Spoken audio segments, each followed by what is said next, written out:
dia faly miarava antsika rehetra amin'ny anaran'i Jesosy ary tena fifaliana ho anay ny manolotra anareo androany indray ny fampianarana tsy misy klema na ny sainte doctrine. Tamin'ny herinandro itsika nanaraka ny fampaherezana voalohany ny toriteny voalohany nataon'ny pasteur Micky Ardy mombany izany fampianarana tsy misy klema izany. Ary androany indray dia hanaraka ny fandaharana manaraka ny andiany faharoa izay mitondra ny loha hevitra hoe ny fanambarana tsara ho fantatra. Mino fa tena lina ary tena mahaliana antsika tsirairay zay loha hevitra izay ary manasanareo hanaraka zay fampianarana izany. Raha ohatra ka ianao tsy afaka nanaraka ny fampianarana tamin'ny herinandroany dia manasanao hitsidika ny pejin'ny Assemblée chrétienne de Madagascar na ao anatin'ny Facebook na ao anatin'ny YouTube mba hahafahanao hanaraka ny fampianarana tsy misy klema. Dia mirary soa antsika rehetra idain'Andriamanitra. Dia faly miarabantsika rehetrarehetra tonga eto amin'ity toerana ity indray ndao tsika hitehaka ho an'ny Tompo aloha. Dia faly ihany koa mandray an'ireo rehetra izay manaraka mpitaindavitra na ny en ligne moa zany dia hiatrika fotoana mahafinaritra be indray tsika androany eo amin'ny fanatrehan'ny Tompo satria ny fotoana izay rahantsika tahaka izao dia tena zava-panahy ho an'ny famafazana ho an'ny ara-panahintsika. Amen. Dia manasa antsika tena hanokatra ny fotsika lalina mba hahafahan'ny Tompo tena mamboly ny teniny ao anatintsika ary misy ny fiderana, misy ny fiankohofana reny rehetra reny dia ho fanomanana ny fotsika andraisantsika ny feon'ny Tompo. Amen. Dia fotoana androany hitako hoe mbola tombony ngeza be ananantsika indrindra ho antsika tsiraray avy na sika izay manatrika na ho an'izay miaino sy manaraka en ligne ihany koa. Fotoana tena ahafahantsika misainvestira na mamatsy ny ara-panahintsika amin'izao vaninandro farany izao. Raha sitrakareo dia andaontsika hitsangana androany hanomboka an'izao fotoana izao amin'ny alalan'ny fiderana hivavaka tsika aloha dia hideran'ny Tompo sy hankohaka eo anatrehan'ny Tompo mba ny Tompo anie no hanatrika feno an'izao fotoana izao. Raha eo misotranao zay ny amin'ity fotoana androany ity, raha misy anarana asandratray dia ny anaranao Jesosy Kristy Tompo. Ary amin'izao vaninandro farany izao dia tena mamerina milon'ny fiangonana ianao, manaitra ny fiangonana ianao Jesosy eo mba ho tena ho mora voakasiky ny feo anao, ny sitraponao. Aza indrindra Tompo maheto anay ankehitriny dia tena hoe mangetaheta ny fonay, mangetaheta ny andre ny sitraponao, mangetaheta ny andre ny teninao Andriamanitra ho afahanay mafantatra, afahanay ho mazava ty anaty lalin'ny fonay, tsy sanatria andeha anjambana izay ao anatin'ny fanarahananao fa tena andeha miaraka amin'ny fahazavanao dia ny fahazavan'ny teninao. Misaotra anao Tompony amin'izao fahasoavana izao, zao opportunité izay omenao anay tsiraray avy izao ahafahanay indray miangona eto amin'ny fanatrehanao. Tompo atolotra ao anao ny dera sy ny laza ary ny voninahitra mandrakizay. Amen. Halleluja. Ndao-tsika hideran'ny Tompo androany hosana amin'ny avo indrindra ankalazaina ny ianao. Hosana, hosana, hosana, hosana, hosana amin'ny avo indrindra. Hosana, hosana, hosana, hosana amin'ny avo indrindra. Mankalaza izay ny anarana misandrata, misandratandriamanitro. Hosana amin'ny avo indrindra. Ndao-tsika iray feo. Hosana, hosana, hosana, hosana amin'ny avo indrindra. Hosana, hosana, hosana amin'ny avo indrindra. Mankalaza izay, mankalaza izay ny anaranao, ny anarana misandratandriamanitro. misandrata misandratan-driamanitro hosana miavo indri andao arahantsika tiako za Alleluia arao tiaka ihany zany ho anao ny voninahitra Jesosy any derao derao derao derao deraina ny mpanjaka derao derao deraina ny mpanjaka mankalaza izay ny anaranao misandratan-driamanitro deraina ny mpanjaka derao derao derao deraina ny mpanjaka derao derao deraina ny mpanjaka mankalaza izay ny anaranao misandratan-driamanitro deraina ny mpanjaka mankalaza izay ny anaranao misandratan-driamanitro deraina ny mpanjaka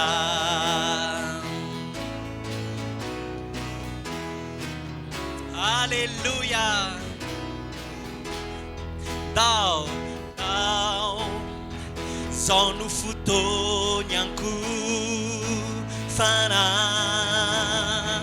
dao meo azy anio ny fona dao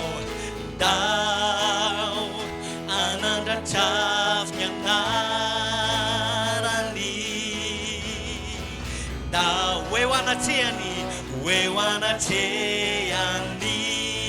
dao veritsika ihany zay andiny za hoe dao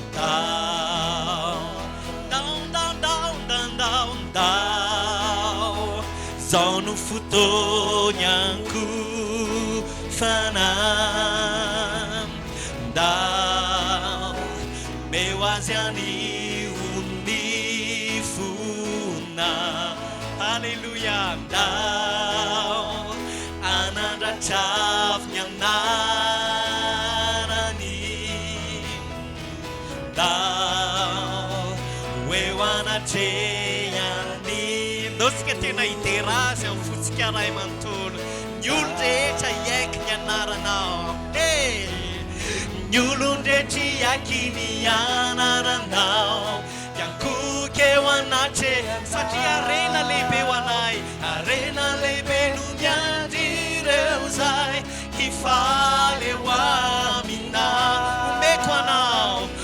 omeko anao zay rehetra momba ay apetako eo an-tongotra aminy fo saina sy fanay no anarako anao dao zao no fotoanyanko fana dao meo azy anio ny dao anandratravy ny anarany da Alleluia anandratra ny anarany dao eo anatrehany tsika rehetra zay olona noforon'ny tanany tsika iterazy androany ny olon-drehetra iaky ny anaranao iankokeo anatrehanao satria arena lehibe no miandrireo zay ifaly eo aminao omeko anao zay rehetra momba ay apetrako eo an-tongotrao aminy fosaina sy fanay no anara ny olon-drehetra iaiky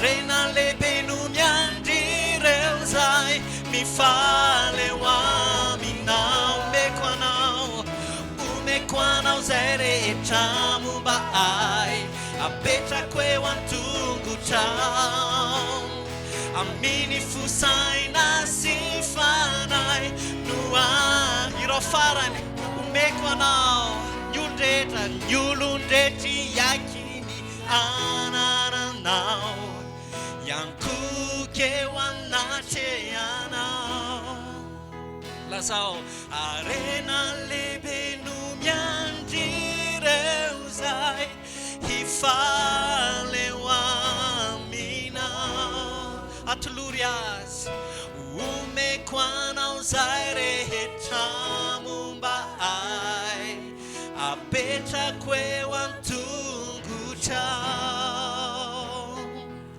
aminy fosaiko sy fanay no anarako anao halleluja halleluja zandrindra Jesosy io asandrato ny fonao androany arak'izany iratsika izany tokoa hoe arena lehibe no miandry andreo zay mpiankohaka amin'ny tompo ireo zay mifaly aminy ireo zay mireharefa manana azo ho Andriamanitra ireo zay mireharefa tsy manan'Andriamanitra andohalian'ny lohaliny afa-tsy Andriamanitra Jesosy Kristy tompontsika totsika nandratra ny fotsika eo anatrehany isika rehetra zay manantena azy isika rehetra zay miandrandra azy hatrany amin'izao vaninandro farany zao halleluja eto ny fanatrehanao Jesosy eto ny fanatrehanao Jesosy halleluja halleluja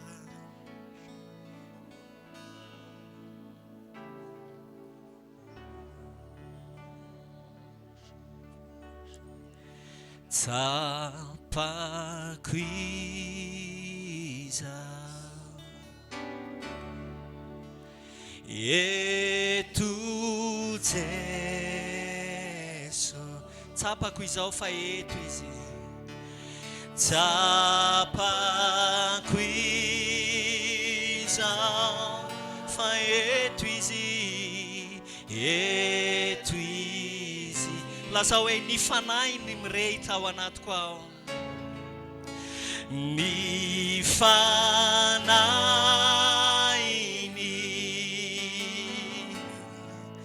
mirehitra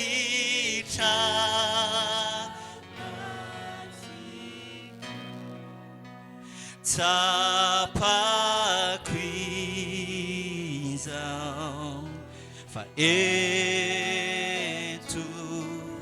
Jeso doraitsika mifotsika rehetra tsapako izao fa eto Jeso tsapako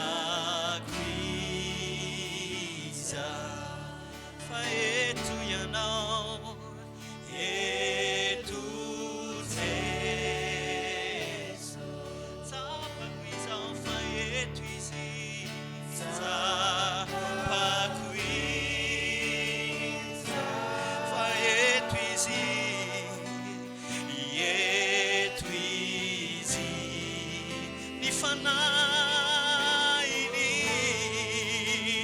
ny fanahiny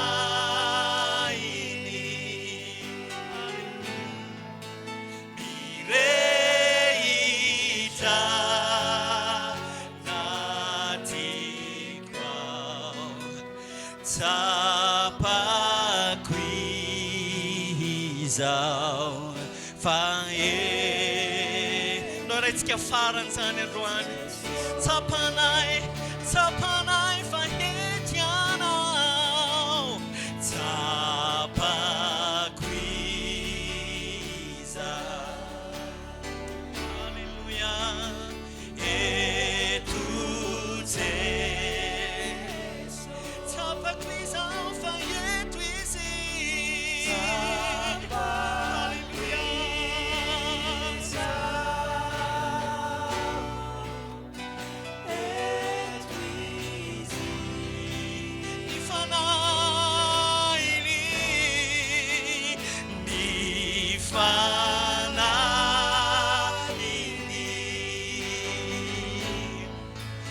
mirehitra natiquao tsapako izao fa eto Jesosy. Halleluja.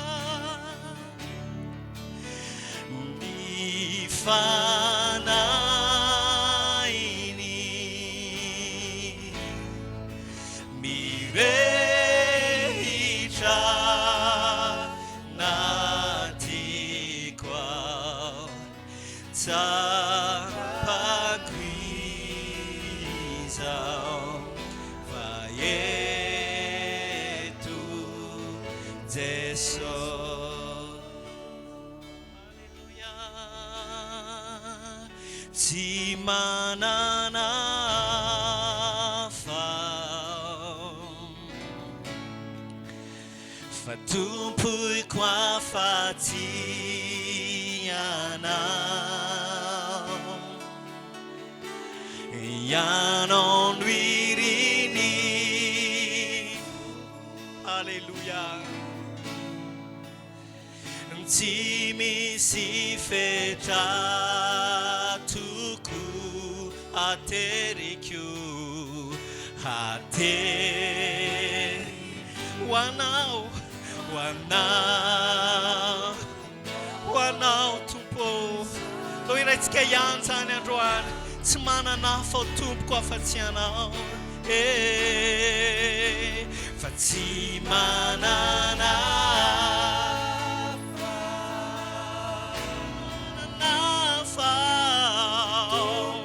ko afa-tsy ianao no iriko, ianao no iriny. Tsy misy fetra toko ateriko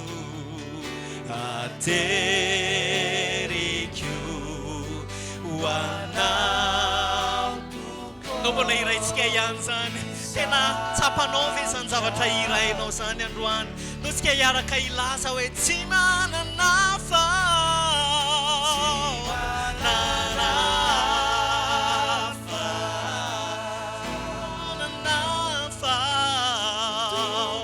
ko afa-tsy ianao no iriny. Halleluja. Tsy misy fetra toko ateriko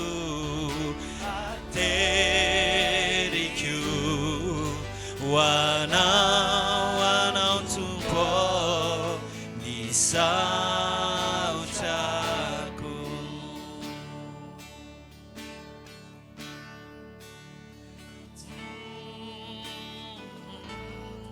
Ambarao zany expression anao zany zavatra ao anatin'ny fonao, otsika ilazany zany amin'ny Tompo androany, otsika ivavaka dia hanandratra azy androany, lay anarana ambony anarana rehetra.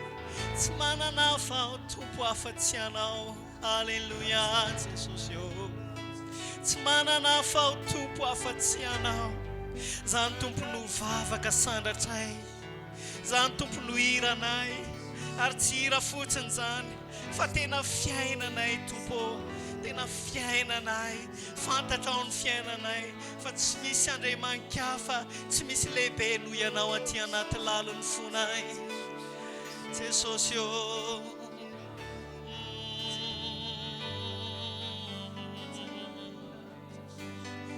Halleluja. Zavatra rehetra aminay ianao Jesosy, ianao no antony fiainanay, ianao no antony fiainanay, ianao no antom-pahavelomanay. Halleluja.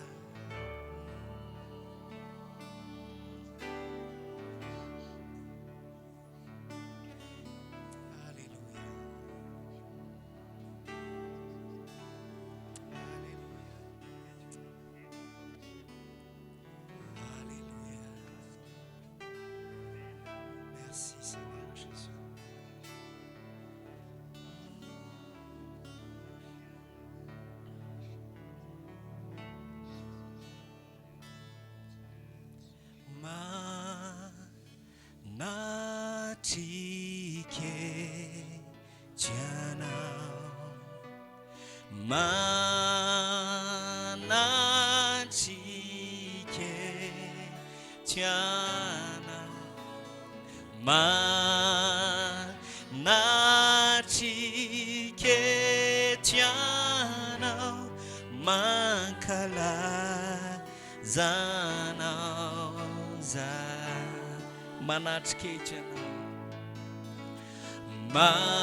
Alleluia.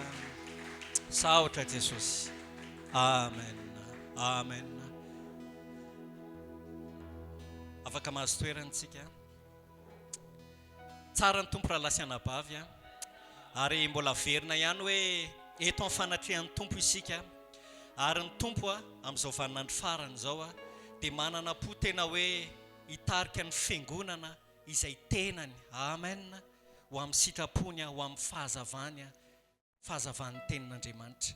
Dia androantsika manana tombony lehibe afaka andrehany amin'izao fampianarana tsy misy klema izao izay iarahantsika amin'ny pasteur Miky Ardy.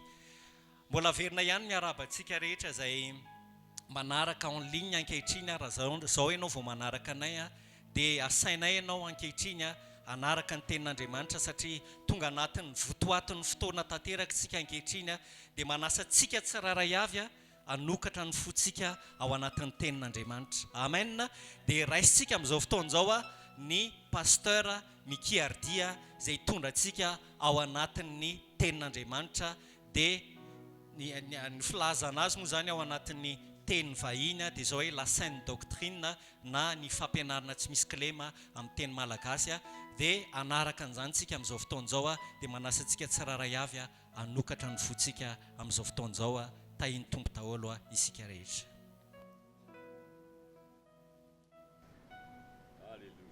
Alléluia. Dia mbola misaotra amin'ny tompo ihany tsika amin'ity marain'ity ny mihaona tao amin'ny fanatrehany.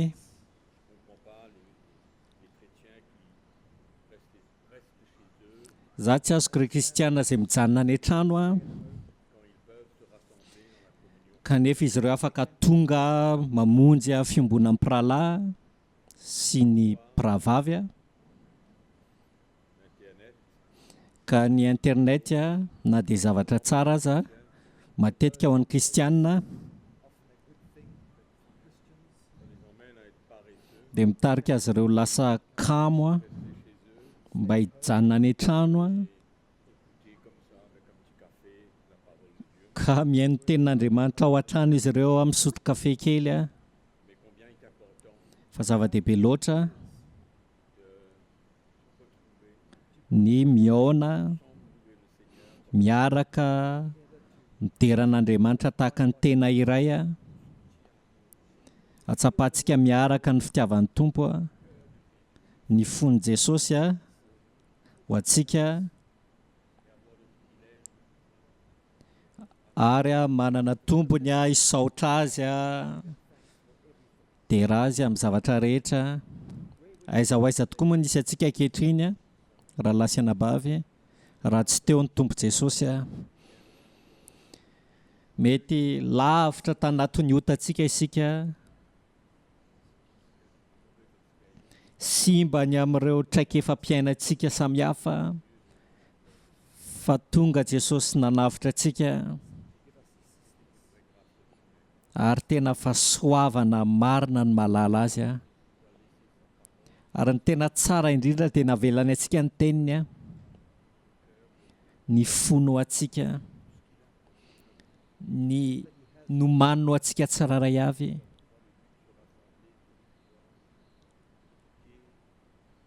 ary mbola verina ihany hoe ny antony iangonantsika dia hiaino feo an'i Jesosy ilay mpiandry tsara maizy azy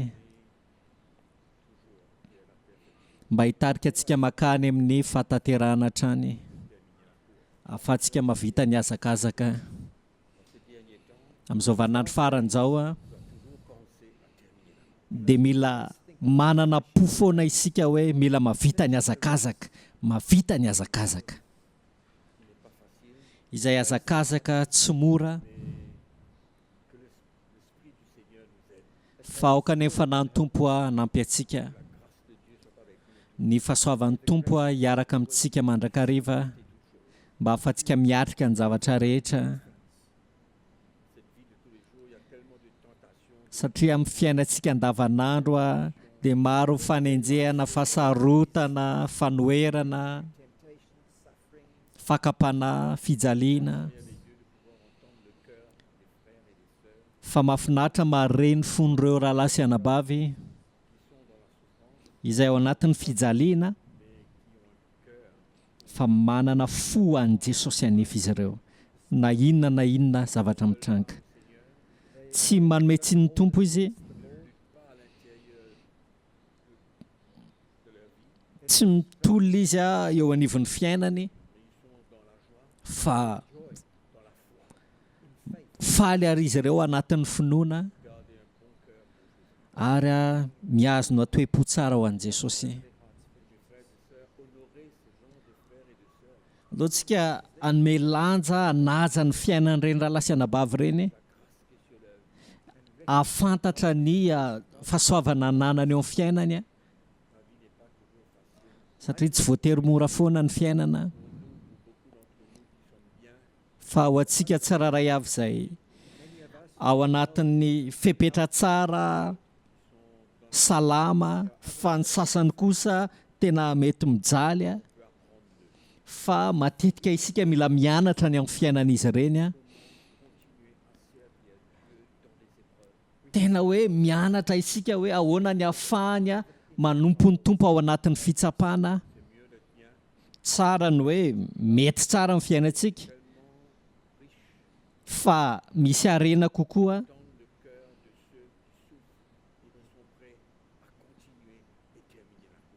mare ny fon'ireo olona izay tena hoe mijaly izy ireo kanefa vonona hatran'izy ireo hanohy ny azakazaka ary matetika isika no midera nyreny raha lasy anabavy ireny a satria tena ohatra ilay tahaka ny amin'ny faharetan'izy ireo a ny amin'ny fiainan'izy ireo a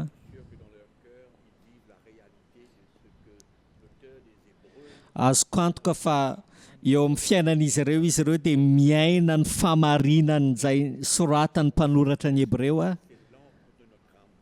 izay nolazainy fa ny fanantenana ozy izy no vaty fantsiky ny aina na ny fanahy fanantenana ny voninahitra dia ilay miandry atsika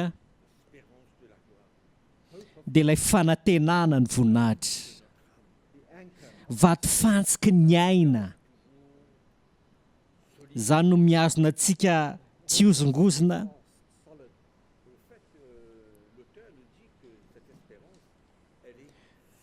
ary ny mpanoratra aza moa dia milaza amintsika hoe io fanantenana io dia mafy sy tsy mihetsika ozy izy mafy ary tsy mihetsika amen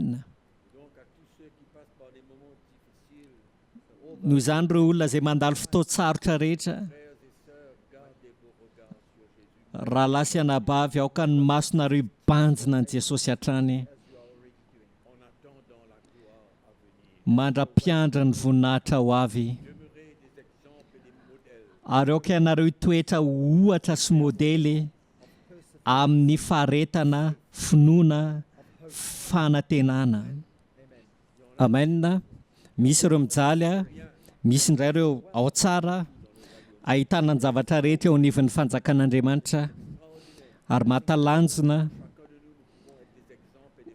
hoe tsika tsiraray avy dia afaka ny ho tonga ohatra ilay tahaka ao amin'ny toerana izay misy atsika eo amin'ny toerana izay misy atsika na ao anatin'ny fahasarotana na ao anatin'ny fitsapana aoka isika ohatra sy modely foana ary mahafantatra an'izany tsika eo anivon'izao fiangonana izao a mahafantatra raha lasy anabavy isika izay modely a amin'ny faharetana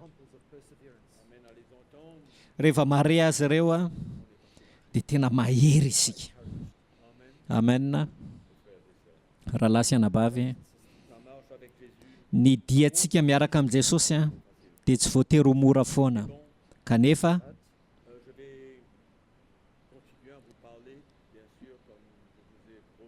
dia mbola hitohy resaka aminareo a araka ny nampanantenaiko ny amin'ny fampianarana tsy misy Clément Christy a lohahevitra tena midadasika ary a mandra-patapitry ny taona angamba dia hiresaka an'izany foana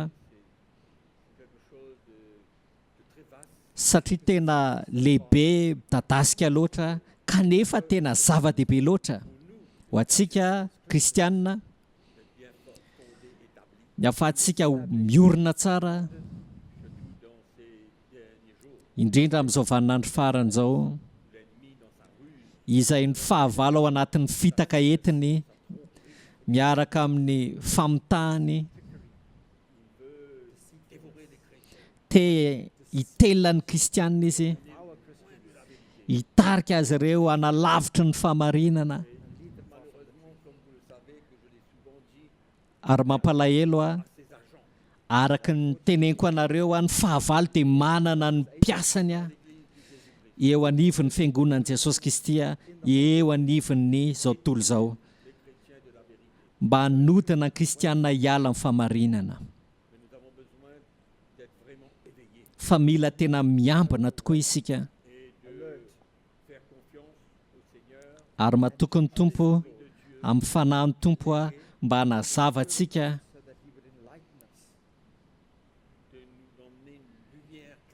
ka hitondra fahazavana mazava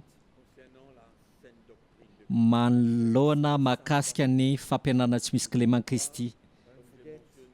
Aoka tsy ho adinitsika araka ny nambarako fa ny fanamasina rery ihany mahavita mampianatra antsika ny fampianarana tsy misy Clément. Amen. Ary eo mamaky ny epistily ho an'ny Galatiana aho izay nisoratan'i Paoly apôstôly izay hoe ny amin'ny fomba nandraisan'ny filazantsara ozy izy hoe tsy niraisiny avy amin'ny olombelona izany ozy izy ary tsy nianarany avy amin'ny olona izany fa ozy izy hoe tamin'ny alalan'ny fanambaran'ny Jesosy Kristy ozy izy tamin'ny alalan'ny fanambaran'ny Jesosy fanambaran'ny Jesosy fanambaran'ny Jesosy Kristy.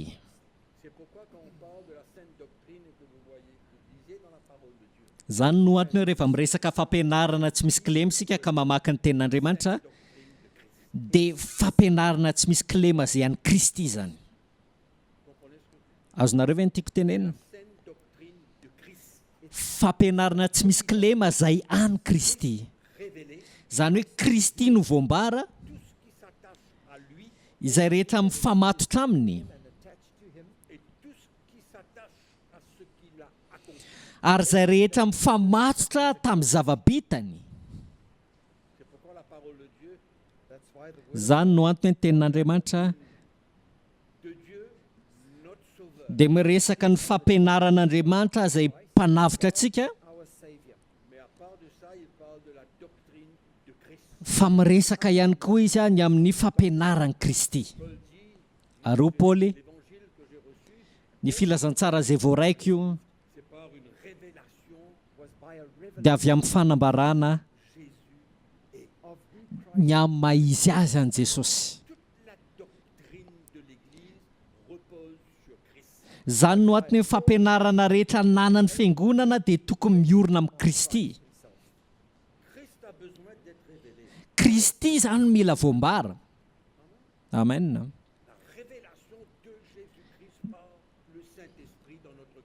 Ny fanambarana ny amin'ny Jesosy Kristy amin'ny alala fanamasina ao anatin'ny fotsika.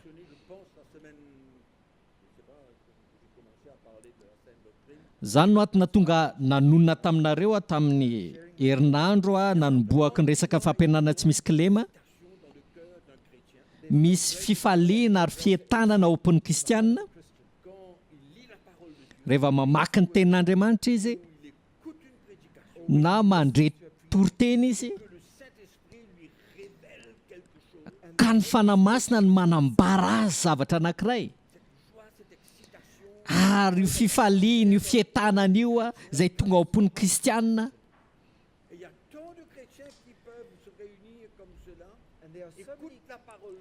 ary maro ny kristianina mivondrona tahaka izany ka afaka mihaino tenin'Andriamanitra na ihany koa mandre amin'ny ampahany fotsiny ny sasany na ny sasany aza variana mihitsy ka tsy mahavita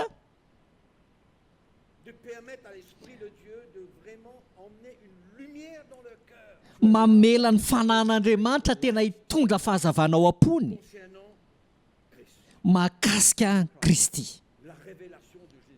Ny fanambaran'i Jesosy Kristy, ny fampianaran'i Kristy. Zany no antony ny fiangonana dia lasa manana fampianarana ho azy manokana ary afaka lazaina mihitsy aza hoe tokony izay ny fitsipi-dalao a des règlements. satria eo anivon'ny lalao rehetra dia misy fitsipika. There are rules that govern them. L'Église a sa propre doctrine. Ny fiangonana ihany koa dia manana ny fampianarana manokana Doctrine qui repose essentiellement, totalement sur Christ. dia fampianarana izay miorina tanteraka amin'ny Kristy irery ihany. Et on a besoin de comprendre Ary mila azontsika izany, takatsika. que ce n'est pas simplement quelque chose qu'on lit. Par exemple, on lit à propos du baptême, ok, on comprend. Ary io zany zavatra vakiana fotsiny, ohatra hoe mba mibatisa ohatra dia mamakytsika dia azontsika. Dia izay, Plein de doctrine. fampolo maro ireo fampianarana. On comprend. Izay azontsika. On comprend un peu ce que c'est que le baptême. Azontsika ihany natao hoe batisa. Qui forme partie de toute la doctrine de Christ. Izay tafiditra ao anatin'ny fampianaran'i Kristy zany. C'est pourquoi cette même doctrine du baptême Ary izay no antony hoe io fampianarana mba mibatisa izay an'i Kristy io ihany sy ny fampianarana hafa repose sur la révélation de Christ. dia miorina amin'ny fanambaran'i Kristy io. Essentiellement, nous avons besoin Ary izay anefa ny tena mila tokony azontsika satria izay ny tena fototra. Basis of everything. la personne de Christ Ny mahan-Kristy an Kristy, plie à la croix. ny zavatra vitany teo amin'ny hazo fijaliana. Tout est relié. Mifandray ny zavatra rehetra. Et le moment qu'on s'éloigne de Christ, Ary amin'ny fotoantsika manalavitra ny Kristy on comprend que c'est la catastrophe. dia azontsika fa tena korotana no misy. Et c'est merveilleux de voir que quand on lit la parole de Dieu, Ary mahafinaritra ny mahita rehefa mamaky ny tenin'Andriamanitra isika le Seigneur nous conduit toujours vers Christ. dia ny fanan'Andriamanitra mitarika antsika ho any amin'ny Kristy mandrakariva. Amen. Et ça, c'est très important de comprendre si on va parler de la saine doctrine. Zava-dehibe loatra ny atakarantsika an'izany raha hiresaka mba fampianarana tsy misy kileman'i Kristy isika. C'est pas une compréhension. Io zany tsy fahalalahana fotsiny, C'est pas une compréhension. tsy fahatakarana na fahalalahana. L'intelligence de l'homme, Hitanareo fa raha ny tana-tsain'olombelona c'est de comprendre. dia ilay fahaiza-manao ny matakatra. Able to understand. Nous avons tous, d'une manière ou d'une autre, dans différentes mesures, une capacité de comprendre quand on lit certaines choses. Ary itsika tsiraray avy rehefa mamaky zavatra anankiray dia manana izay fahaiza-manao refy patakaran'izay. C'est d'emmener cette capacité de comprendre à faire une conclusion. Ary ny tena zava-doza dia itsika ny refim-patakarana iny akatsika fekevitra anankiray.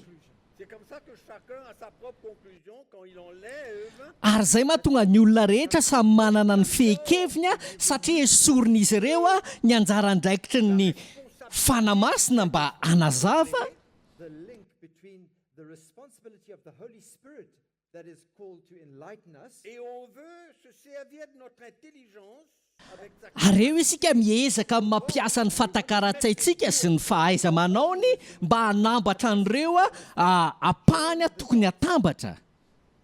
Et ça, ça peut servir, Ary mety ilaina ihany zany mais c'est dangereux fa zava-doza d'utiliser seulement la capacité de comprendre en essayant de mettre tous les points ensemble. ny mampiasa ny fahaizana matakajavatra ka hanambatra an'ireo teboka rehetra tokony hatambatra amin'ny alala fatakara-tsaintsika fotsiny. Voilà, la doctrine de Christ doit être révélée. Zany no antony hoe ny fampianaran'i Kristy tokony ho voambara amin'ny alala fanambaran'i Kristy irery ihany. and nothing else. C'est pourquoi il faut, quand on se rassemble, quand That's why when we gather le together, peuple de Dieu est ensemble et que la parole de Dieu est emmenée, Zany no antony hoe rehefa miangona isika, mivondrona isika ka non pas simplement ambarany tenin'Andriamanitra dia aokatsika tsy hatakatra amin'ny saintsika fotsiny ouvrons le cœur, fa la lumière de l'évangile vienne briller, fa aokatsika hanokatra amin'ny fotsika mba hahafahan'ny famirapiratany filazantsara nous éclairer. hanazavatsika. Et c'est ça qui va nous rassurer, Dia izany no hampahazo antoka atsika, sécuriser hiaro atsika secure us. que notre vie sera fondée sur la saine doctrine. ka ny fiainantsika dia hiorina marina eo amin'ny fampianarana tsy misy kilema izay an'i Kristy. Et je dis toujours, on peut aller à l'école biblique et de comprendre apprendre beaucoup de choses, mais sans la révélation de la part de l'Esprit de Dieu, on est cuit. averiko foana hoe afaka mianatra baiboly any amin'ny sekoly fianarana baiboly itsika fa raha vao tsy eo ny fanambarana avy amin'ny fanan'andriamanitra dia vitany amintsika Une simple doctrine. zany no atiny hoe na dia fampianarana tsotra azy ny finoana fahasoavana batisa sy ny sisa misy amapolony izy ireo a Over 10 of them. Et il y a allons dire, une quantité, un grand nombre d'interprétations d'une seule doctrine. ary misy a fandikana maro a ana fampianarana anankiray Que ce soit le salut, que ce soit la... ohatra hoe famonjena finoana Il y a plusieurs interprétations, plusieurs dia manières de comprendre. maro fandikana an'ireo a samy manana fatakarany a ny fekeviny a And the way we conclude about them. Et ça, c'est le danger de l'Église d'aujourd'hui. azany loza mananotanina ny fiangonana ankehitriny Nous avons besoin d'être bien éveillés. fa mila miambina tsara isika Alert, very awakened. Et l'auteur du livre des Hébreux nous dit comment le chrétien doit pouvoir discerner ary mpanoratra amin'ny bokyny hebreo dia milaza hoe mila mahay manavaka ny kristianina ce qui est vrai et ce qui est faux. mandray ny marina sy ny tsy izy a sandoka What is wrong? What is false? Quand le chrétien demeure un enfant, ary rehefa mitoetra ho zaza ny kristianina il As a ne child, peut pas discerner. dia tsy afaka manavaka izy tsy mahay manavaka izy Le problème des millions de chrétiens aujourd'hui. azany ny olany kristianina manapitrisany ankehitriny Je prends du temps ce matin maka fotoana amin'ity maraintsy a alohan'ny idiraka ao anatin'ny loha hevitra marina pour parler de différentes doctrines, mba hiresaka aminareo ndreo karaza poto-pampianarana comprendre comment zava-dehibe loatra ny atakarana hoe une seule doctrine, one doctrine fampianarana ray monja dizaines can bring d'interprétations dia mety anana dikany na fandikana amapolony et de conclusions. fatakarana sy fekevitra amapolony zany amen zany hoe zava-mitranga eo anivon'ny tontolo kristiana ankehitriny e C'est pourquoi vous, zany no te ianareo besoin d'ouvrir votre cœur mila manokatra ny fonareo ianareo afin de mitombo a discerner. ahafahanareo a mahay manavaka Mentionné la première fois comment les prédicateurs ary efa nanona tamin'ny voalohany hoe misy an'ireo mpitory-teny n'ont pas leur vie sur un fondement solide. you don't have izay ny fiainan'izy ireo a tsy miorina eo amin'ny kristy sy ny azo fijaliana Et la croix que nous avons besoin de porter, sy ny azo fijaliana izay mila entitsika ce sont des hommes dangereux. dia zava-doza ireny olona ireny Ils deviennent des hommes dangereux. lasa zava-doza ny fisian'ireny olona ireny Et c'est comme ça que nous devons, nous les chrétiens, azany à discerner. mahatonga antsika kristiana hoe mila mahay manavaka isika to discern. Et je ne peux pas accepter ce que tout le monde dit.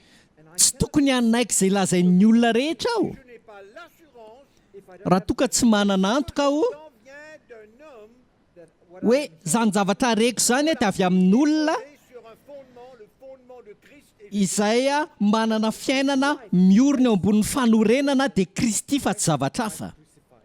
pas d'autre. kristy vao teo amin'ny hazo fijaliana fa tsy zavatra hafa L'assurance que nous avons. zany ny antoka tokony hananantsika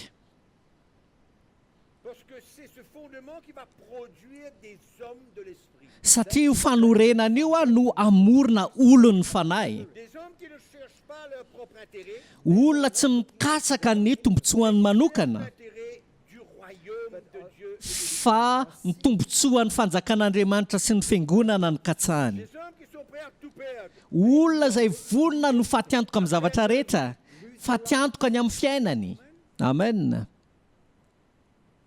C'est eux qui vont rassurer l'Église. ary izy ireo no ampahazo antoka ny fiangonana anome antoka ny fiangonana hiaro fiangonana their motivation Ce n'est pas tourné vers eux-mêmes, satria tsy mikatsaka ny tombotsoan'ny tenany manokana izy bien-être de l'Église. fa ho an'ny fanjakan'andriamanitra ary masoan'ny fiangonana no katsahany C'est ça le grand danger qu'il y a dans l'Église aujourd'hui. this is the ary zany ny loza misy ao anivon'ny fiangonana ankehitriny a Et de vous mettre en garde. ary tsy reraka ao mampitandrina anareo mamerimberina Attention d'écouter n'importe quoi et n'importe qui. mba tsy heno a olokolopona ary tsy heno zavapoana N'importe qui et n'importe quoi. olokolopona na zavapoana Analysez un homme de Dieu, un prédicateur de l'évangile, fakafaka ao tsara ny olon'andriamanitra iray mpitory ny filazantsara afin lui-même satria na izy tenany aza démontrer et de partager où est, sur quel fondement est sa vie. dia mila maneho sy mizary izy hoe fanorenana manahoana no iorenany iorenany fiainany Prédication Because his preaching doit se reposer sur ce qu'il vit. satria ny tory-teniny a dia tokony iorina amin'ny fiainany C'est ça qu'on a confiance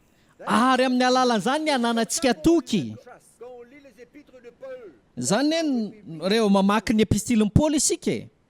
Qu'est-ce qu'on voit? inona ny zavatra hitantsika Je vais vous éclairer, mes frères et sœurs. tia nazavanareo ny raha lasy bavy Je e ne veux pas être sectaire. tsy te ho tery-saina akory aho Je ne veux pas être sectaire. tsy te ho tery-saina aho C'est la parole de Dieu.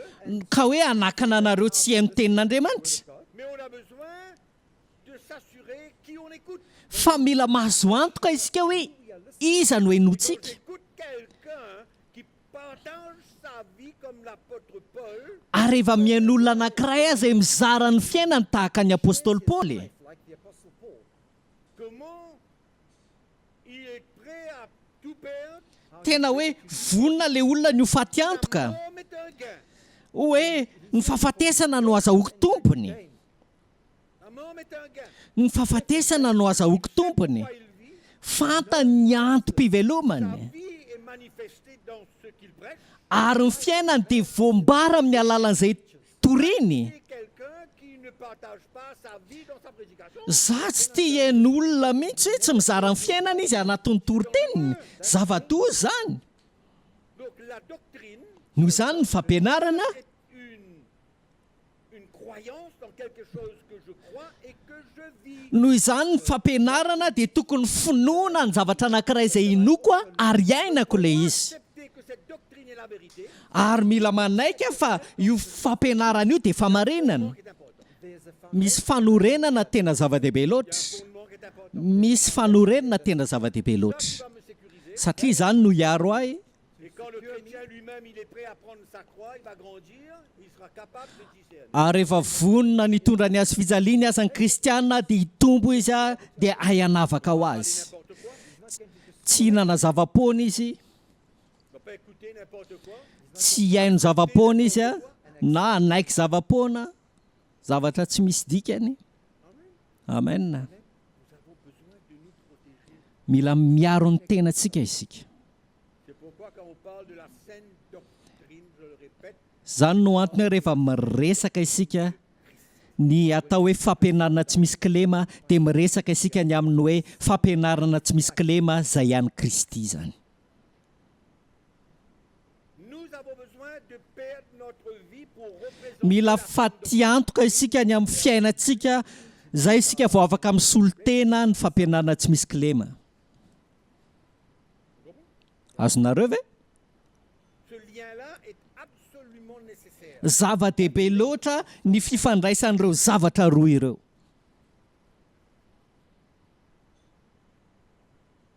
Et l'Esprit de Dieu a utilisé l'apôtre Paul ary ny fanan'andriamanitra dia nampiasa ny apôstôly paoly et la saine doctrine mba hampita ny fampianarana tsy misy kilema au travers de sa vie. tamin'ny alalan'ny fiainany Bien sûr, pas uniquement au travers de sa vie, ary mazava ho azy tsy tamin'ny alalan'ny fiainany rery ihany a qui est un témoignage puissant. fa ny fiainany kosa dia fijona vavolombelona mahery vaika ny amin'ny zavatra izay ninony a La doctrine, satria ny atao hoe fampianarana croyons, dia ilay zavatra ninontsika mba hahafahantsika miaina n'ilay ninontsika avy eo so then live it out. amen je vous ai parlé la semaine dernière, la première fois, nyresaka du coup, dans ce texte de taminareo a tamin'ny herinandro a tsy haiko nahatsaroanareo ilay andininy a Tite chapitre 2. ao amin'ny titositoko faharoa a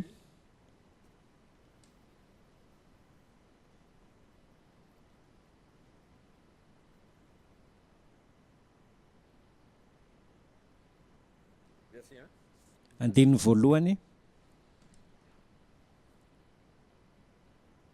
J'ai vu sur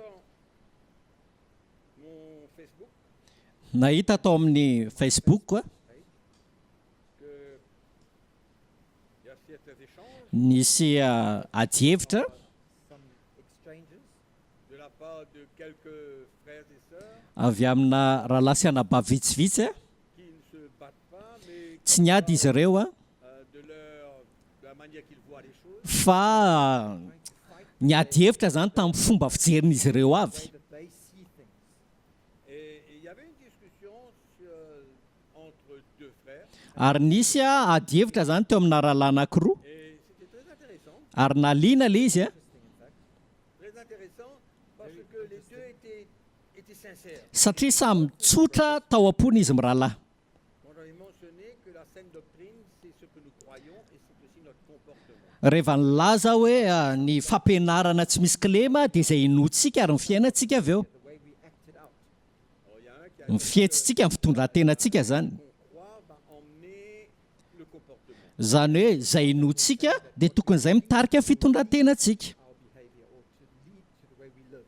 Donc je veux essayer simplement, avec l'aide du Saint-Esprit et du Seigneur, dia tehezaka fotsiny zany amin'ny alalan'ny fanampiny fanamasina sy ny tompo pour essayer de faire comprendre ce que j'ai communiqué.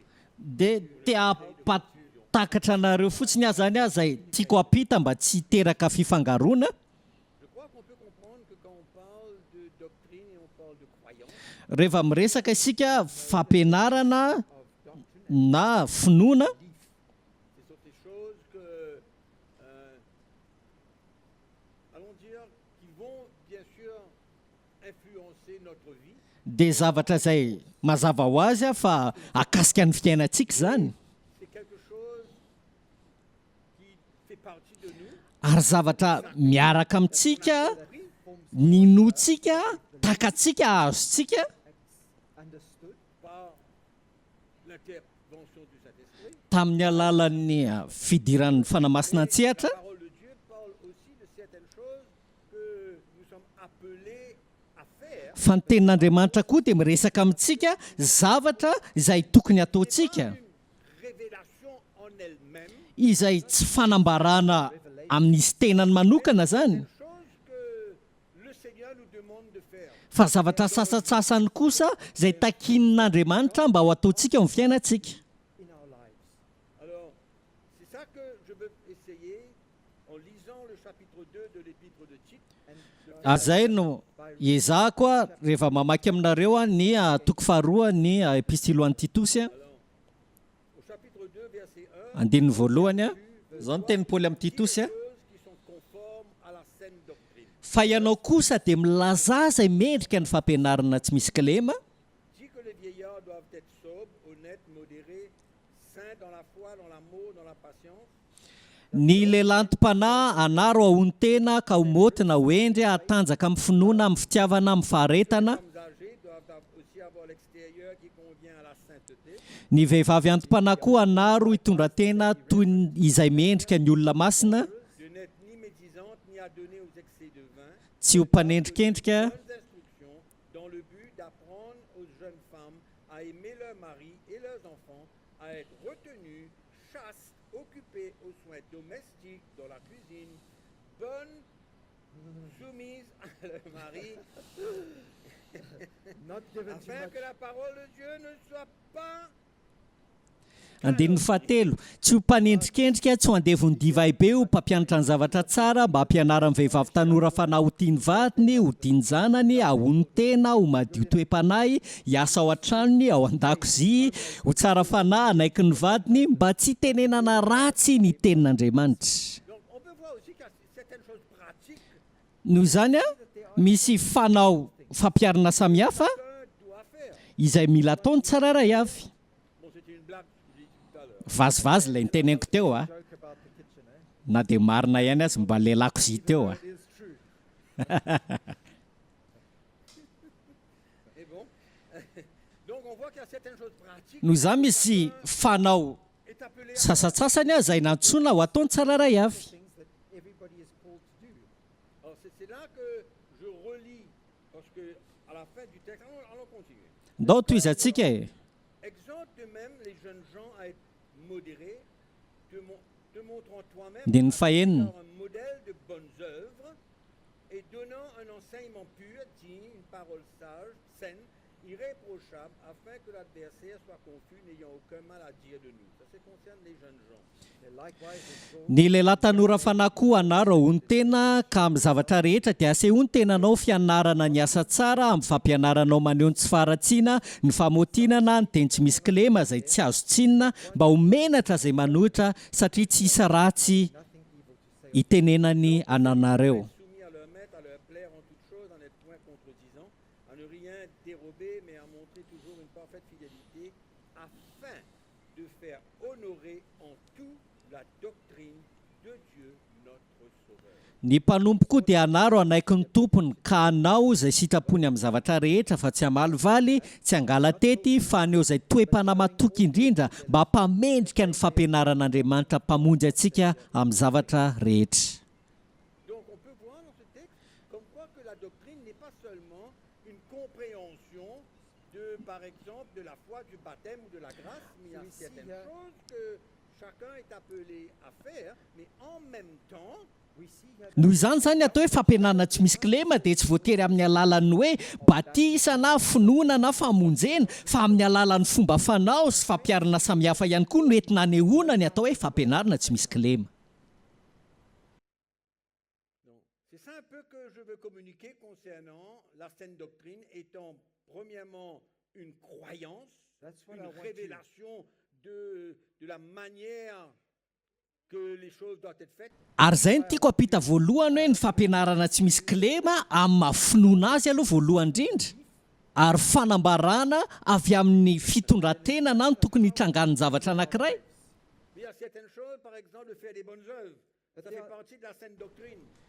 Misy zavatra sasany toy ny asa soa ohatrany dia tafiditra ao anatin'ny fampianarana tsy misy kilema. Donc c'est pas simplement une croyance, Noho izany tsy vitany hoe finoana na fanambarana fotsiny ny tokony hitrangan'ny zavatra anankiray. on peut parler de la résurrection comme étant formant partie de la saine doctrine. Ny fitsanganana ohatra dia tafiditra ao anatin'ny fampianarana tsy misy kilema. Il y a quelque chose que nous avons besoin de saisir quand on parle de la doctrine de la résurrection. Fa rehefa miresaka ny amin'ny fampianarana momba ny fitsanganana isika dia misy zavatra ilaina takatra ao. Of resurrection as being part of sound doctrine. Mais je n'ai pas besoin d'une grande révélation spirituelle profonde quand le Seigneur me demande de faire des bonnes œuvres. Fa rehefa hanao asa soa dia tsy mila hoe fanambarana lalina ara-panahy be akory. Good words, for example. Vous comprenez ce que je veux dire? Azonareo ve ny tiako lazaina Afin qu'il n'y ait pas trop d'incompréhension là-dedans. mba tsy hisy hoe So that there's not adi-hevitra na tsy fatakarana ao anatiny and discussion ao anatin'izany. about these things.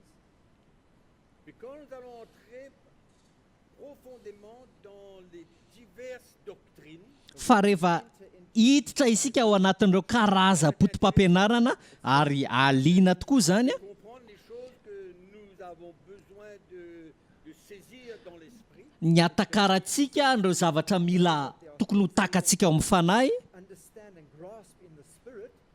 et nous avons besoin d'être ouverts. ary mila misokatra isika.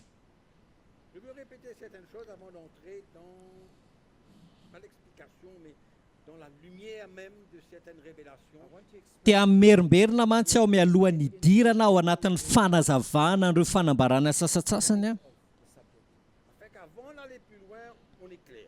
mialohan'ny andehanantsika lavitra dia efa mazava aloha tsika ty am-boalohany. Avant d'aller plus loin et de comprendre certaines choses. Mazava aloha tsika mialohan'ny andehanantsika lavidavitra kokoa atakarantsika zavatra sasany Rempli, hein? fa tena ho feno Bien rempli la doctrine de Christ. tena feno maro ireo fampianaran'i Kristy, fampianarana tsy misy kilema, Les éléments, karazana singa maro samihafa mais c'est tellement, non seulement intéressant, mais c'est tellement profond tsy vitany hoe mahaliana fa tena lalina que le Seigneur ne laisse passer rien. ka tsy avelan'ny tompo hoe izavatra anankiray ho dify ho tsy hitantsika. Elle a une doctrine Zay mahatonga hoe ny fiangonana dia manana fampianarany ho azy manokana ho azy manokana et n'a rien à voir ary tsy misy ifandraisany tsy misy idirany l'Ancien Testament. amin'ny fanekena taloha. C'est pourquoi c'est la doctrine de Christ. Zany no antony mahatonga azy hoe fampianaran'i Kristy Nous mihitsy. savons qu'il y a deux testaments. Haintsika tsara fa misy testamenta anankiroa fanekena roa Mais la doctrine de Christ, elle fa n'est ny pas reliée fampianaran'i Kristy à Dieu. dia tsy mifandray velively amin'ny fanekena taloha. With the Old Covenant, the Old Testament. Et là, c'est là où ça peut faire défaut. Ary eo indrindra ma tsy mety hiteraka fahadisoana Qu'on vient inclure dans la doctrine de Christ des éléments de l'ancienne alliance. izay ampidirantsika ao anatin'ny fampianaran'i Kristy singa ny fanekena taloha. Ça, c'est un danger. Ary zava-doza ny fisian'izany. C'est là où l'Église va dévier. Satria eo indrindra no ivilian'ny fiangonana, The church is going to deviate. Déviation. fivilian-dalana. Quand on va parler de la saine doctrine de Christ, Zany no antony iresantsika mba fampianarana tsy misy kilema izay an'i Kristy, irery ihany à la nouvelle alliance. izay mifamatotra irery ihany amin'ny fanekena vaovao. Satria mahakasika ny fiangonana irery ihany zany. Qui possède cette doctrine Ary ny fiangonana irery ihany no manana an'io fampianarana io. en elle-même, Manana io fiangonana io ho an'ny tenany izy liée directement et uniquement à Jésus. ary mifandray mivantana ary amin'ny Jesosy irery ihany izy. Bien que Jésus soit prédit dans l'Ancien Testament, Na dia nambara mialoha tany amin'ny testamenta taloha aza Jesosy, fa ny fampianaran'i Jesosy Kristy kosa dia mahakasika ny fiangonana sy ny fanekena vaovao irery ihany. Church and in the New Covenant only. et on ne peut pas aller chercher quoi que ce soit And we cannot go Ary tsy afaka mitady zavatra hafa isika dans l'Ancienne Alliance, any amin'ny testamenta taloha, l'inclure fanekena taloha, ka ampidirintsika izany ao anatin'ny fampianaran'i Kristy. L'Ancienne Alliance est une représentation. Ny fanekena taloha dia tandindona fa ny fanekena vaovao kosa dia Kristy. is a reality. C'est pourquoi elle forme, Dia Kristy. elle a son fondement, cette doctrine a son fondement sur Io fampianarana io dia manana ny fanorenany dia Kristy zany. assez mentionner cette chose. Tsy tsatra ilazany zany zavatra zany aho. Elle est limitée, Voafetra izy, elle est, comment dirais-je, énorme It's goavana izy et en même temps limitée. fa nefa voafetra ihany koa. constrained too. C'est pourquoi il y a des prédicateurs qui viennent avec des éléments de l'Ancienne Alliance. Zany mahatonga an'ireo mpitoroteny sasany tonga miaraka amin'ny singan'ny fanekena taloha Essayer d'emmener les chrétiens à vivre quelque chose mba hiezaka hampiainan'ireo kristianina zavatra sasany pas relié à la doctrine de Christ. izay tsy mifandray velively akory amin'ny fampianaran'i Kristy. Et là, c'est comme ça qu'on a besoin d'être bien éveillé. Ary eo indrindra no mila tena ifoazatsika, iambena Les atsika, prédicateurs miaino an'ireo mpitoroteny et écoutez comment ils peuvent s'identifier à certaines choses de l'Ancienne Alliance. miaino an'ireo mpitorontentsika ka mamantatra hoe misy zavatra tafin'izy ireo ve avy amin'ny testamenta taloha, Éléments de contradiction. satria efa misy singa ny fifanoherana sady ao anatin'izany. Déjà, nos antennes doivent se dresser. Eo ny antennatsika dia efa mila mitsangana, Nos antennes doivent se dresser. tokony efa mijoro ny antennatsika Comprendre qu'on ne peut pas accepter ce genre de choses. ka atakarantsika hoe tsy manaiky an'izany zavatra zany eo.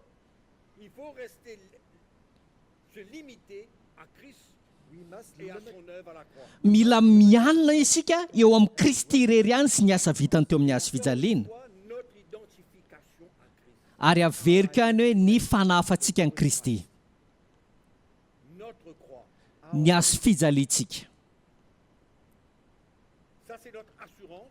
Izany no antoka ho antoka ao atsika, fiarovana ao atsika, Grandir dans le Seigneur.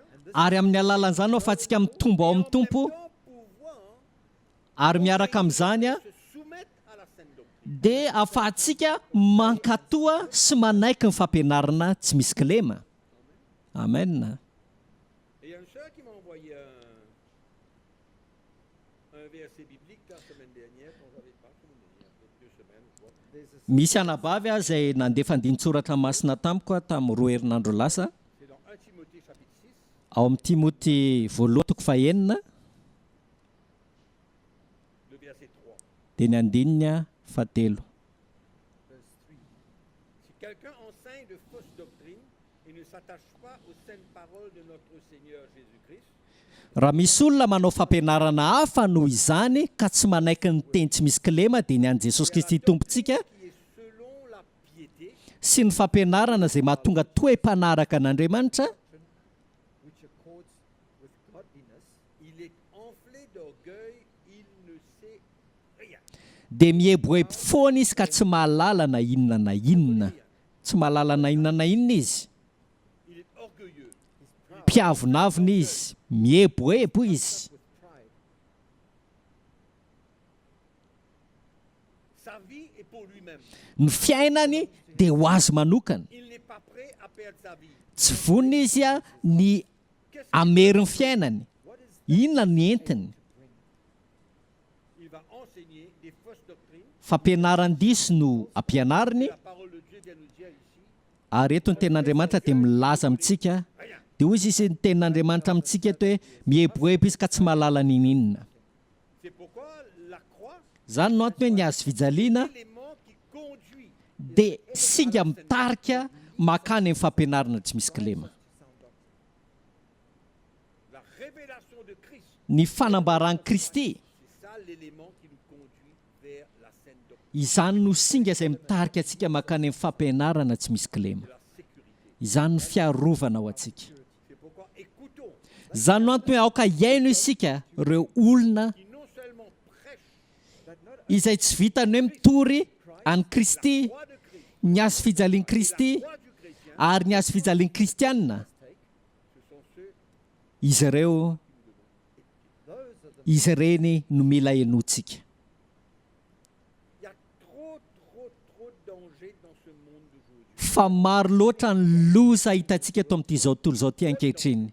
too many dangers. Maro ny loza. Trop de doctrines et d'enseignements Maro loatra ny fotom-pampianarana sy ny fampianarana izay mivezivezy ao anivon'ny tontolo kristianina ary mampatahotra izany. comment les chrétiens s'adonnent à ce genre de choses. Mahita an'ireo kristianina manolotra ny tenany amin'ireny zavatra ireny These things and they love listening to Et ne ary comprennent tia pas azy ireny. le poison qui est emmené. Ka tsy azon'izy ireo mipozina misy ao anatin'izany. Et ça a tendance à retirer le chrétien sur ce fondement solide. Ary mirona makany amin'ny fanesorana ny kristianina eo ambonin'io fanorenana mafy io zany. Satria mety masarika, Plus simple, mety tsotra kokoa, mampahazo aina kokoa, mampiadana kokoa, azahoana tombony kokoa. il y a une chrétienté qui cherche à emmener le chrétien There's a à vouloir Christianity tout ce qu'il veut. Misy fiainana maha-kristianina ankehitriny izay mitarika ny kristianina azo izay tiana, izay mifanohitra Et c'est complètement contraire à la saine doctrine. ary tena mifanohatra tanteraka amin'ny fampianarana tsy misy kilema zany. C'est une des raisons pourquoi that is one of the Antony anankiray j'ai voulu ce matin saluer tous les frères et sœurs qui sont dans la souffrance dans ce lieu. tena niarabako sy niterako an'ireo lehilahy sy vehivavy ao anatin'ny fijaliana ankehitriny. they are suffering. Je veux les saluer. Tena miaraba azy ireo, midera azy ireo. Pas avoir la foi, pas leur demander d'oublier ce que Christ a accompli à la croix, non. Tsy hoe hiteny amin'izy ireo hoe manana finoana na hoe adonoa ny vitan'i Kristy teo amin'ny azo fijaliana. Fa misy fampianarana ao anatin'izany, Itself. Il y a une doctrine There's a doctrine misy fampianarana qui est transmise izay voapita dans la condition de cœur ao anatin'ny fepetran'ny fo des frères et sœurs that those ireo rahalahy sy anabavy qui acceptent izay nanaiky en même temps ayant la foi dans leur cœur, ary miaraka amin'izany dia manana finoana ao anatin'ny fony heureux de servir Jésus. C'est pourquoi ary ces frères et they sœurs are sambatra sy faly izy ireo manompo ny tompo azany no atony tena derako an'izy ireo parce qu'il y a tant de fausses doctrines satria maro loatra ny fampianaran-diso qui peuvent emmener la condamnation izay mety mitondra fanameloana dans la vie des chrétiens. fakivina eo anivon'ny fiainana kristianina. Encore une fois, qu'est-ce qu'on voit? Mbola verina ihany inona no hitantsika? Croix de Jésus. ny azo fijalian'i Jesosy Kristy a, qui vivent la réalité ireo lehilahy sy vehivavy a izay miaina ny zava-misy marina ny fanafan'izy ireo an'i Kristy. et ça nous emmène nous à avoir une attitude de plus de responsabilité Ary mitarika antsika zany hanana toe-po hoe tompon'andraikitra kokoa envers le ministère, envers notre service pour Dieu, manoloana ny asa fanompoana sy ny fanompontsika an'Andriamanitra, que nous servons Dieu, ny fomba hanompontsika an'Andriamanitra, responsabilité que le Seigneur nous donne. ny anjara andraikitra izay nomeny tompo antsika. Quand nous voyons que la doctrine de Christ, elle est vécue, Rehefa hitantsika hoe fampianaran'i Kristy dia tena nyainana marina, nyainan'ireo kristianina, cela soit dur et difficile. na dia mafia sarotra azy zany. C'est la réalité Ary zava-misy marina de la présence de la saine doctrine de Christ. ny amin'ny fisian'ny fampianarana tsy misy kleman'i Kristy eo anivon'ny fiangonana. Et on rend grâce à Dieu. Ary mideran'ny tompo isika ny amin'ny filazantsara, Dieu pour le message. mideran'ny tompo isika ny amin'ny hafatry Kristy. Amen. Amen. C'est extraordinaire. Tena mahatalanjona, C'est une grande joie dans nos cœurs. tena fifaliana lehibe ao am-pontsika, Encouragement pour ceux qui traversent par les moments durs et difficiles. ary fampahirezana ihany koa ireo ho an'ireo olona izay mandalo fotoan-tsarotra sy mafia, Those that are going through hard and difficult times. And De we're going parler to de la speak saine of doctrine. ny miresaka ny amin'ny fampianarana tsy misy klema sy ny loha hevitra rehetra misy ao anatin'izany. Tellement intéressant. Tena mahaliana tokoa zany, Mais il y a tellement de divergences. fa maro loatra ny tsy fitoviana, Tellement de divergences. maro loatra ny tsy fitoviana ny fandikana, Il est temps pour l'Église fa d'établir, fotoana ho an'ny fiangonana iorenana eo ambony fanorenana mafy, croire dans quelque chose qui vient du cœur du Seigneur. ka ino zavatra avy any amin'ny fon'ny tompo. Amen. Amen. La saine doctrine va être révélée. Ary ny fampianarana tsy misy klema dia ho ambara Hommes amin'ny alalan'ireo lehilahy, dont leur vie, ny fiainan'izy ireo is an illustration dia fanehoana leur identification avec Christ. ny fanafan'izy ireo an'i Kristy. Amen. C'est ça qu'on a besoin de chercher. Zany mila katsahantsika. C'est ça qui va témoigner à notre cœur la vraie doctrine. Izany no hijovavolom-belona ao am-pontsika ny tena fampianarana marina. La vraie doctrine sans parler des hommes. Tsika tsy afaka miresaka ny tena fampianarana marina raha tsy miresaka an'ireo olona. Tsy afaka isika. On ne peut pas séparer la saine doctrine des hommes avec, pardon, le Christ avec des hommes.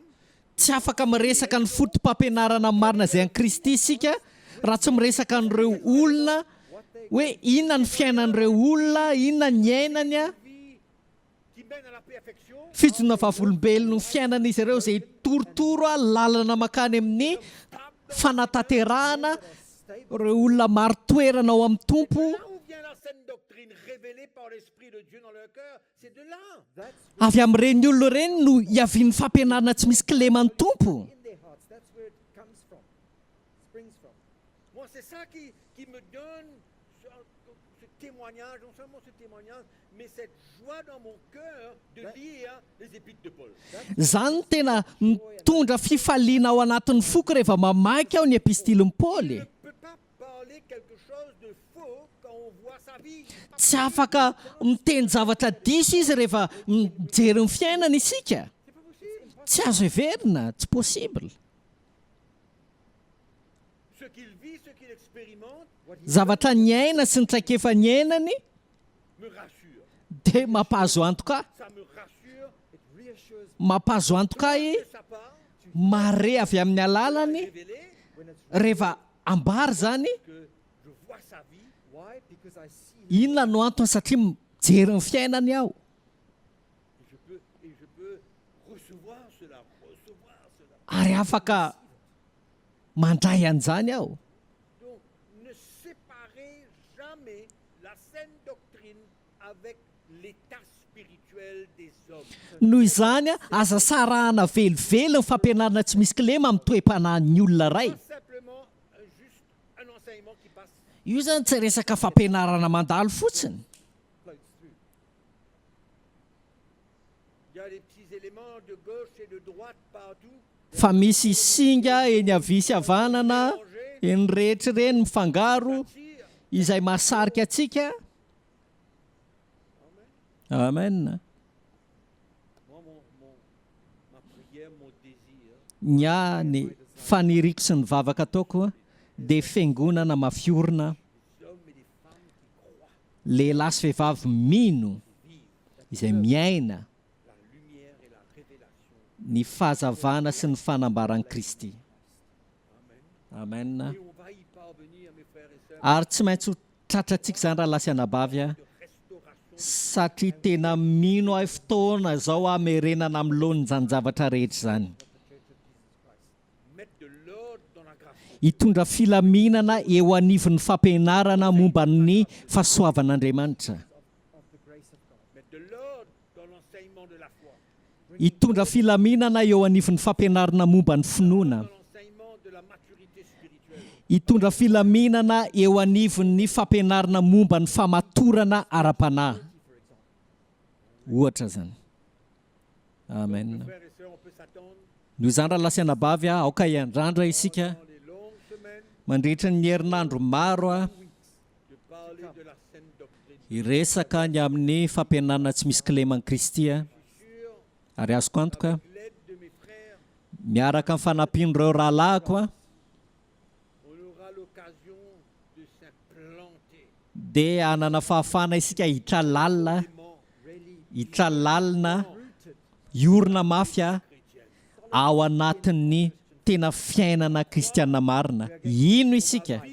Iaina isika. au fur et à mesure de Tsy kelikely hatrany But day after day, avec l'aide du Saint-Esprit miaraka amin'ny fanampian'ny fanamasina de Dieu ny fahasoavan'Andriamanitra. Amen. Ahafahantsika mandeha amin'ny fandresena la victoire. satria eo no misy ny fandresena. Amen. Eo amin'ny fiainana, eo amin'ny fiainantsika ny fampianarana tsy misy kileman'i Kristy. Miaina ny zava-misy marina zany ary hitondra fanotsikotsoana zany, fanenjehana, fanoherana Cela a toujours été. izay trangatra amin'izay raha lasy anabavy isika izay vonina hifamatotra amin'ny Kristy Mais on marchera ensemble dia andeha miaraka isika ary tsy maintsy ho tody hatramin'ny farany ary havita ny azakazaka isika dia afaka hisaotra sy hanome voninahitra ny Jesosy ny fampianarana tsy misy kileman'i Kristy. Amen. mes frères et sœurs, Noho izany raha lasy anabavy on se prépare hiomana isika et on réalise ary tonga saina isika ny anjaran-draikitra izay ananantsika. Amen. Dia nitory ny filazantsara tsy mitory zava-poana isika. Donc je vous encourage Io izany mampahery anareo aho à trouver dans les épîtres mba hitady ao anatin'ny epistily toutes les mises en garde, ireo fampitandremana rehetra, tous les avertissements, ireo fampitandremana rehetra izay nataon'ireo apôstôly essayer de protéger l'Église dans les derniers temps. mba hiarovan'izy ireo ny fiangonana amin'ny vaninandro farany.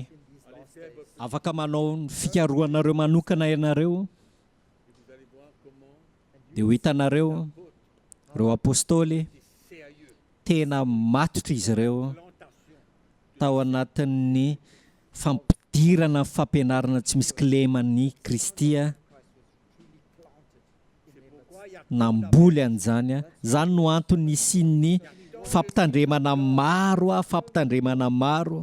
des fausses doctrines ny amin'ireo fampianaran-diso izay isy aty amin'ny vaninandro farany. C'est ça la motivation principale de Paul des apôtres Ary zany no tena nisany nanetsika ny Paoly sy ireo apôstôly d'avertir le peuple de Dieu tena nampitandrina ny vahoakan'Andriamanitra de ceux qui veulent détourner la saine doctrine. ny amin'ireo olona izay mitady hanodikodina ny fampianarana tsy misy kileman'i Kristy. Trouver une concordance Na nareo mitady concordance, nareo ve ny atao hoe concordance? là où il y a tous les mots Ao no misy ny teny rehetra, voambolana rehetra hita ao amin'ny Baiboly. Raha mitady nareo hoe fampianarana dia hitanareo ao anatin'ny andiny maro fa ambara ao anatin'ny Baiboly avokoa izany. Dia ho hitanareo quantité de fois ny abetsaky ny combien les apôtres ont averti ny abetsaka ny fampitandreman'ny apôstôlin'ny kristiana manoloana ny fampianarana tsy misy kilema satria izany ny tao am-pon'izy ireo. prêchaient pas l'évangile pour un grand nombre et pour satisfaire les gens. Tsy nitorony filazantsara izy ireo mba hahazo olona be na afa-po olona, Le but, c'était fa ny tanjon'izy ireo la vraie doctrine de Christ. dia ny ahafahan'ny fiangonana miaina ny fampianarana tsy misy kileman'i Kristy marina. Ils étaient tellement sérieux dans leur mise en garde. Tena matotra izy ireo tao anatin'ny fampitandremany. Principale mise en garde. Ary zany ny tena anisan'ny lara-pamehana tao anatin'ny fampitandreman'izy ireo. Tandrema ianareo ny amin'ny mpamitaka, ny amin'ireo sandoka tandremo, ny ambena, Ne dormez pas. aza matory. Amen. Temps de la fin, Fa vaninandro farany izao temps pour s'attacher à la saine doctrine. vaninandro izao efa matorantsika amin'ny fampianarana tsy misy kilema Prochaine session, amin'ny fizarana manaraka parler des éléments de la saine doctrine. dia iresaka amin'izay tsika ny amin'ny singa ny fampianarana tsy misy kilema. Amen. Et jusqu'à la fin de l'année peut-être, ou alors Ary mandra-patapitry ny taona satria maro loatra ilay izy tsy fantatra on va essayer d'être précis. dia hiezaka isika ho tena ilay votoatiny resana mba tsy ho lava be On aura suffisamment pour pouvoir comprendre fa mba azahoantsika mibetsaka arak'izay azo atao ahafahantsika matakatra, ahafahantsika mahafantatra hoe ohatry ny ahoana ny hanompontsika any tompo ary any anjara ndraikintsika amin'ny mampitoro ny filazantsaratsika. Dia hitsangantsika dia hivavaka amin'ny tompo isika ny amin'izay miandry antsika eo anoloantsika. Saotra ny tompo isika amin'ity marain'ity. Halleluja. Dia saotra ny tompo ny amin'ny fahasoavany afaka nandrean'izay tenin'Andriamanitra izay izay ataoko hoe tena rena lehibe tokoa antsika kristianina. Zava-dehibe loatra tokoa na ahafahantsika mandre an'izany afatra izany izay tena ataoko hoe avy amin'ny tompo tokoa satria fantatsika araka ny teny nambaran'ny mpanompony teo fa vaninandro faran'izao dia mampitandrina antsika ny tompo ary miteny amintsika ny tompo satria tiany isika ary ny tanjon'Andriamanitra dia ny ahafahantsika tsiraray avy tena hoe avita izao azakazaka izao izay ny ao am-pon'Andriamanitra dia isaorana izy ny amin'ny ampiasain'ny mpanompony ary mbola ahafahantsika mbola miaino an'izany foana isaky ny alarobia tahaka an'izao dia misaotra antsika koa izay manaraka mivantana izao fotoana izao dia manasanao hatrany izay anaraka ny tsy tapaka eto amin'ity tambajotra ity isaky ny alarobia amin'ny telora dia misaotra ny tompo ny amin'izany rehetrarehetra izany. Ndao tsika hivavaka dia misaotra ny tompony amin'ny ity fotoana ity raha eo mankasitraka anao izahay misaotra ny amin'ny alehibe ny fitiavanao Andriamanitra. Misaotra anao zay satria fantatray hoe zavatra miafina tokoa ary zavatra lalina no ampitanao taminay Andriamanitra ray fa misaotra ny amin'ny fambomban'ny fanahinao Andriamanitra izay nanazava an'izany tany aminay tany mba tsy ho fahalalana ao anay zany Jesosy fa tena te hiaro anay ianao manoloana ireo fampianarana diso rehetrarehetra, te hiaro anay ianao manoloana ny ireo mpaminany sandoka, ireo mpampianatra sandoka amin'izao vaninandro farany izao. Misaotra Jesosy satria fantatray fa tena hoe nandray izay androany, nandray tokoa avy aminao Andriamanitra ray ary makasitraka feno anao hatrany izay ary matoky izay Jesosy hoe mbola hiteny hatrany ianao, anambara hatrany ianao, mbola hilaza hatrany ianao Andriamanitra ny ao am-ponao, ny amin'ny fiangonanao satria vaninandro farany izao Andriamanitra ray ary tena tianao ny fiangonanao Andriamanitra tena hiaina tokoa an'izany hoe fiainana ary fampianaranao Kristy izany. Misaotra Jesosy ary makasitraka feno anao izahay dia avegnina aminao ny voninahitra rehetrarehetra, avegnina aminao ny fankasitrahana rehetrarehetra satria Andriamanitra ray izay miekipe ny fiangonanao ianao ary miteny amin'ny fiangonanao ianao ary manambara ny sitraponao ianao. Misaotra ray voninahitra dia ho anao rery ihany. Halleluja. Amen. Amen. Totsika anakaiky hoe hita ianao ani Jesosy.